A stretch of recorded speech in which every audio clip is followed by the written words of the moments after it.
Hey everybody, welcome back to the Convo Couch. I am Fiorella, and today I have a special guest. I have been going around these protests with the fam, and we've been talking about organization and having a list of demands. Well, today I'm talking to Awkward, who is an activist, a 20-year abolitionist, and the co-creator of the 10 Demands for Justice. The hashtag 10 Demands. Thank you for being here today. Thank you. Hashtag 10 for justice. 10 for Justice, yes. That's what's so confusing. So 10 Demands is this group that we kind of, or like a coalition that organically formed in the creation of the 10 Demands for Got Justice. it.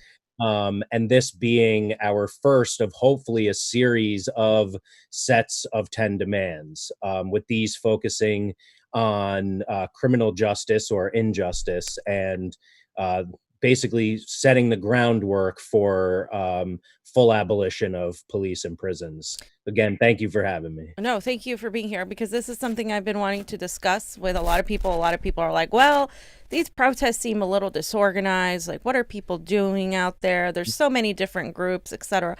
So let's get to it. Like I said, we've been to many protests. The one I saw in Seattle particularly drew our eye because they had 5 demands for the police department, the mayor. They wanted the mayor to resign. They wanted to defund the police and put the money back in the communities. They wanted to cut juvenile jails, etc. So it was very specific, and when you have a specific goal like that, it is much easier to really make it happen. Mhm. And I thought Seattle was doing a great job. Did you model these demands for justice after any civil rights figure, any politicians, or any theories? Um, yeah, certainly the long-standing and continually adapting and expanding theories around abolition. This concept is generations old, and has essentially been run, or I guess has been led conceptually by Black feminist women. And while we, were careful not to, well,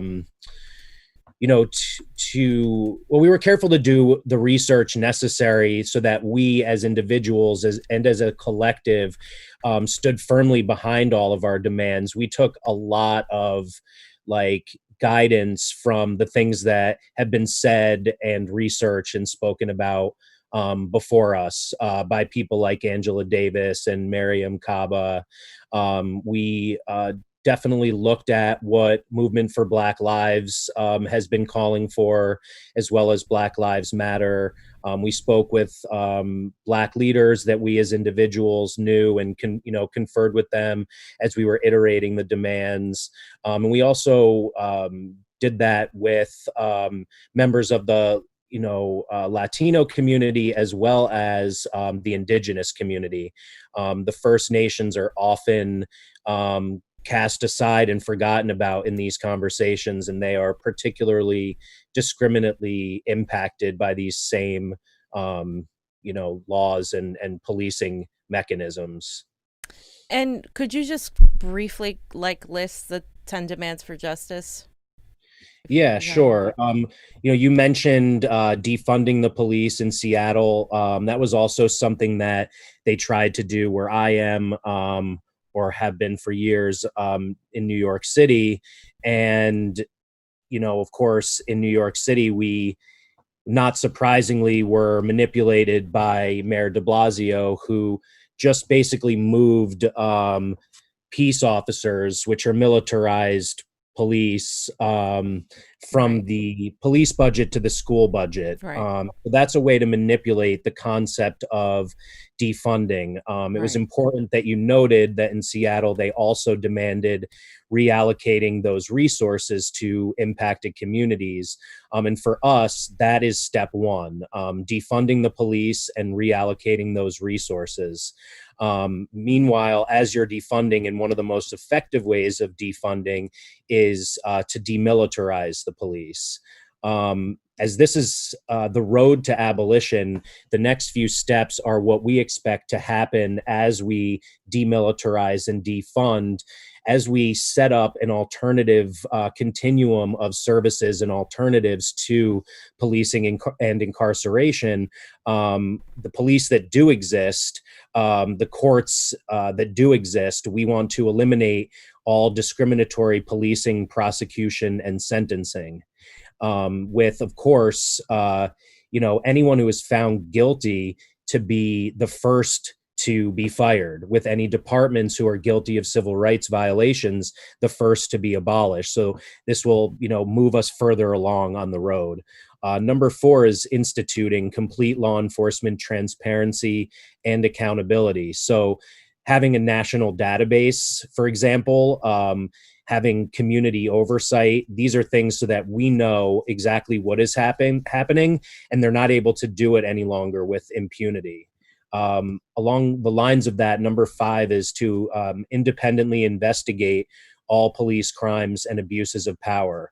And instead of kind of furthering the carceral system and the concepts of crime and punishment, cops who are found guilty would not go to prison, adding to the prison population.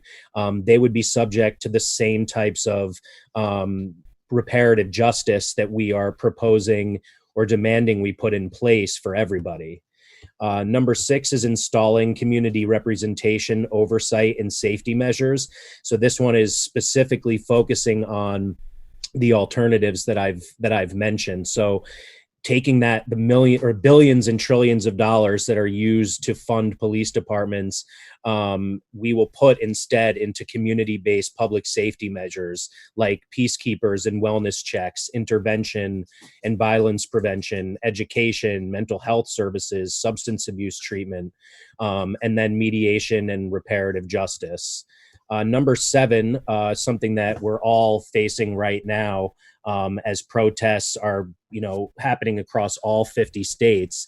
Number 7 is ending strategic counter-protest violence. And we consider all forms of holdings and arrests and everything else violence. We have a First Amendment right to assemble, and we are losing those rights and being beaten and pepper sprayed, arrested and disappeared. So this includes ending all of those laws, ending all of those actions, and freeing all protesters in jail or prison. Number 8 is apologize and provide reparations. This includes indemnification to victims of police violence and racial discrimination in policing, prosecution, and sentencing, but also specifically reparations and an apology, a public apology, to all descendants of Africans in America, as well as all members of the First Nations, all descendants of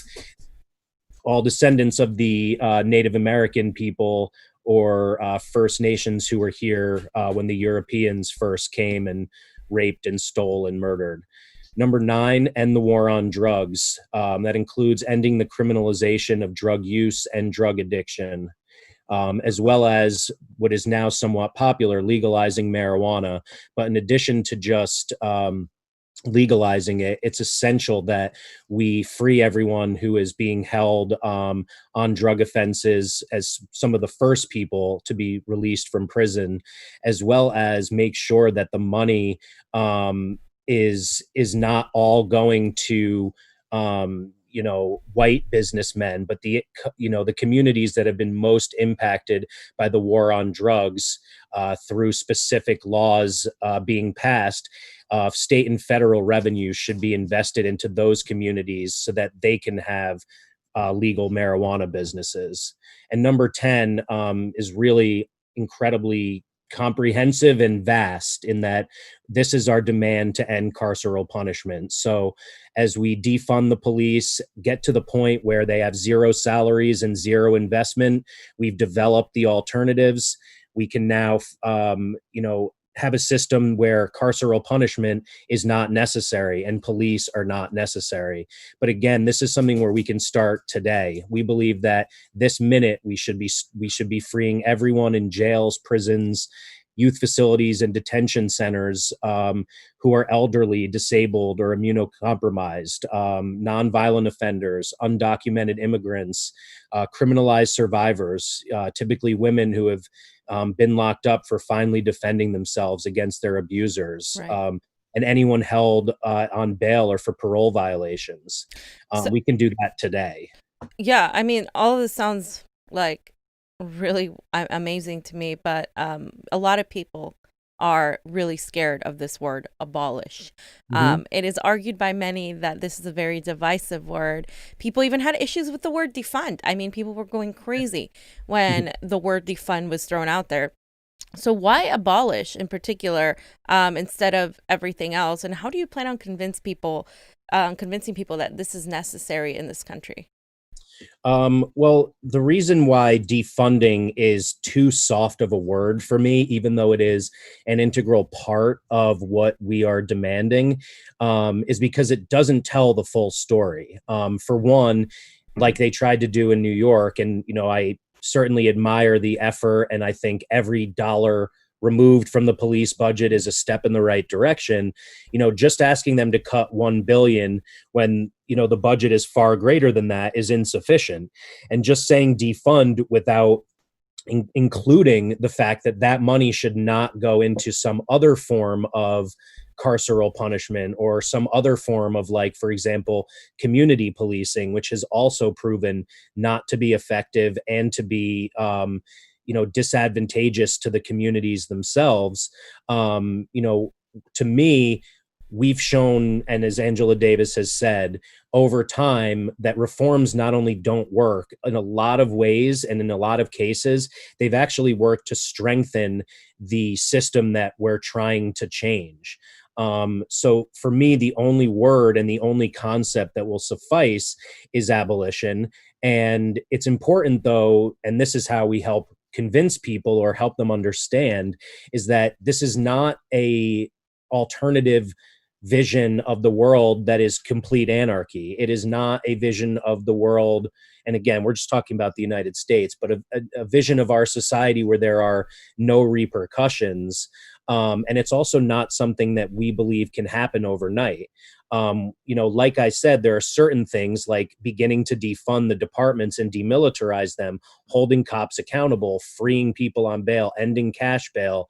These are things that can happen right away, but it will take a while to get to a point where this society that is so divided and so hell bent on punishment and the concepts of prison and crime and punishment being so ingrained for so long, it will take a long time to get us to the place where we can actually live in this alternative humanist society. But in addition to providing protesters with flyers that outline our demands, and in addition to emailing, which we're starting soon, all of our representatives across the country at all of the different levels, our lists of demands, we're going to share with them an explanation of how this works. So, and also, why what we're doing now doesn't work. Right. Cops, for instance, are responsible for 1/3 of all stranger deaths in this country.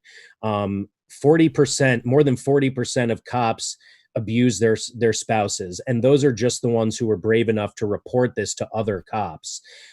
Studies have shown that interactions with cops not only don't deter crime, but predict future crime. Studies of victims have shown that victims themselves predominantly want job training, education, mental health services. It's time to put the money into the parts of society that cause the need for crime, Mm-hmm. while decriminalizing people such as certain races and certain classes, and decriminalizing activities that are the result of poverty. If we do those things, we'll have a far less need for police to begin with. So in addition to kind of putting the money in different places, it does require like that new thinking and these new systems that we may not even have to date being set up. So like systems of wellness checks and peacekeeping, systems of mediation, systems of reparative justice, systems of intervention, so that it's not like we're relying on cops who are not trained to de-escalate, Right. who are not trained to deal with people with mental illness, get sent to every single, issue that people have. And, people don't go to prison because they can't afford to hire a fancy lawyer or rot in jail because they can't afford cash bail. If we use these trillions of dollars and invest them differently, we can actually create this society. It's just a matter of people thinking outside that prison box and acknowledging that what we have now, A, doesn't work, and B, stems directly from post-slavery. It was, how do we figure out a way to continue to profit off the backs of Black people now that we don't have slaves? So it was chain gangs, and now it's new slaves with people working for 4 cents an hour or nothing, and corporations are profiting. And it's these same corporations that profit off of prisons that are giving these huge amounts of money to prison foundations that pay to militarize the police. So this is directly going after the money making machine, which is going to be, I think, the most difficult thing to go after. The prison industrial complex. You're going after the military industrial complex, because they are the larger parent of the police, right? They're the ones handing down the weapons. They're the ones doing all of this. So I want to know a little bit more about the independent investigations with community level oversight. Who would be in charge? Like, are they literally communities? Or is it like an elected board? That's a great question. I think that we, as human beings, we are all capable of, making mistakes or falling prey to, bad forces. So there has to be checks and balances. What we don't want is like another system that mimics our current system. We don't want like a special prosecutor's office to handle this. We do want something that is grassroots, that is created by the very people who are most impacted and most typically silenced. So whether it's, how a community is structured or how a national oversight board would be created, I'm not qualified enough to be able to right now develop this board, but we are, stating that this is the type of thing that would be what we would need until cops don't exist anymore to hold them accountable. They clearly couldn't be part of a justice system that has already been proven to be corrupt. So yes, to the independent part. Now, how it would be staffed, elected, those kind of intricacies, I don't think I'm the one to necessarily answer. Okay. And so back to the military, because you did mention the demilitarizing of police. How would you tackle the military industrial complex then? Because obviously they're the ones that have a lot in the way the police are trained, the way they're equipped, etc. Yeah, I mean, like there, and like It's a hefty question. this says, yeah, I mean, this is why I feel like 10 for Justice, from a personal perspective, this is something that I have focused on for decades. The intersections of race and class, and injustice. And so for me, this was the one I wanted to focus on, and I would say that it's always timely, but I think more people now than ever would agree with me how timely it is. In the aftermath of George Floyd, which of course was in the aftermath of Eric Garner. And, to me, it was always urgent, but now maybe more people understand that. But as I said, we're looking to create additional lists. So one is for economic justice, one is for educational equality, one is for healthcare. So these systems all do play into each other, and the same could be said for the overarching system of our economic system of capitalism and our military industrial complex. As part of 10 for Justice, we were able to incorporate abolishing ICE because so many immigrants in this country are criminalized just for being here. Right. However, we couldn't go deeply into to the extent I would love in a larger grand scheme of things, how we need to, I don't think we should be funding a military at all. I don't think we should be funding space travel at all. We should be dealing with what is happening domestically, that there's 40 million people starving every night, that, the biggest percentage of homeless people are women with children, and 1 every 3 Black boys is going to go to prison. Those are issues that I want to deal with. But we could connect it to the militarization of police, as you said. So in our second demand to demilitarize the police, we include a lot of very specific programs and laws that we believe either need to be ended or passed. All grants from the Department of Homeland Security, Joint Terrorism Task Force, the FBI, and the Justice Department need to go away. The Pentagon defense appropriations need to go away. All contracts, that private institutions, private companies have with police and government for surveillance need to go away. So these are ways we can demilitarize the police. This is not going to solve the issue of an unbelievably bloated military budget. Exactly.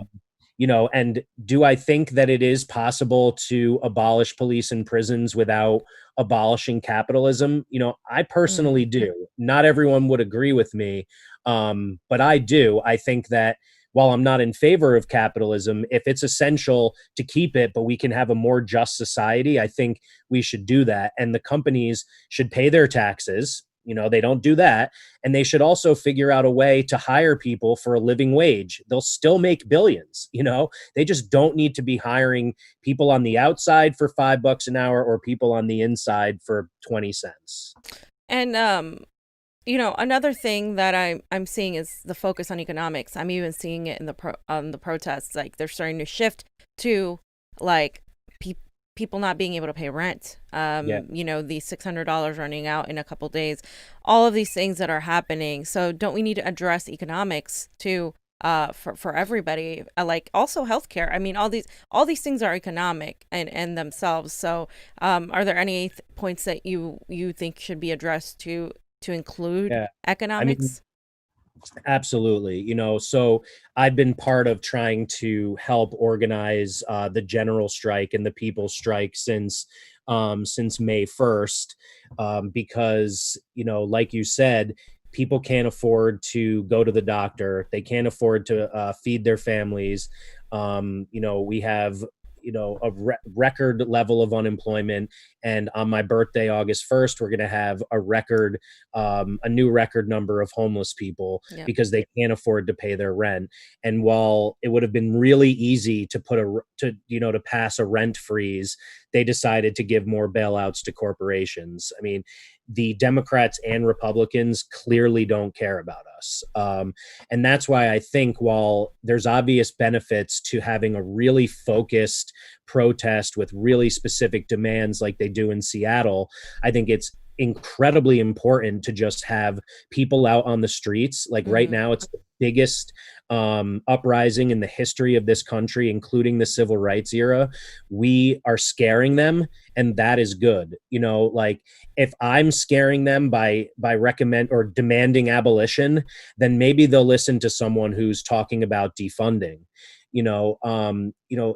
Voting can only be so effective, and our choices for the president obviously are are bad and worse. So like, electing down ballot progressives like Jason Call who support 10 for Justice, like that's really important. So I want to come at them in all different ways, and by sending them these demands and how it can work, I want to show them that this is what the constituents want, because right now you're ignoring their actual needs. Right. So like, there are people like the right likes to say that this is, they'll use whatever they can to try to manipulate and change the narrative. And so they're saying things like, well, Antifa, whatever that may be, is just using Black Lives Matter, and they just want violence, and everyone on the left, like, they're just protesting for their own causes. They love to send me tweets like, what about George Floyd? With all due respect to George Floyd, like, he was the match that like lit this fire, but this was never about George Floyd. This was about all Black people. This was about all poor people. And Martin Luther King was an anti-capitalist. He's every neoliberal's hero, but they don't know the truth about him, or they refuse to acknowledge it. So yes, like, I believe, as does Cornel West, that all of these issues are intersecting, and we need racial and economic justice. Precisely. So where can we find you? And, just give us the links of the sites you want people to know about. Sure. The site for the 10 demands for justice is 10forjustice.com. It's TENFOR justice.com. The social media accounts for the coalition that created it is 10 demands, also spelled out. My name is Awkward. You can find me at thisisawkward.com. It's awkward spelled with an O. And my social media is awkward rap. I also, hopefully next week, will have my first new song since Charlottesville, actually called 10 Demands, that's going to explain all of this in a way that you can share with your children, your fellow protesters, and can be used in classrooms and all that stuff, and maybe played on the radio if they're not corporate. Well, thank you very much for coming on here and letting us know a bit about the 10 demands for justice. I think it's a wonderful idea. I think, especially to start early, I think it's good to see the arch, before people are ready. And I also like the point that you made about if they see abolition, maybe they'll take defunding. I mean, I think a lot for the longest time we've been demanding too little. We need to aim for the stars and then see what happens. So thank you very much. Exactly. Thank you. All right, guys.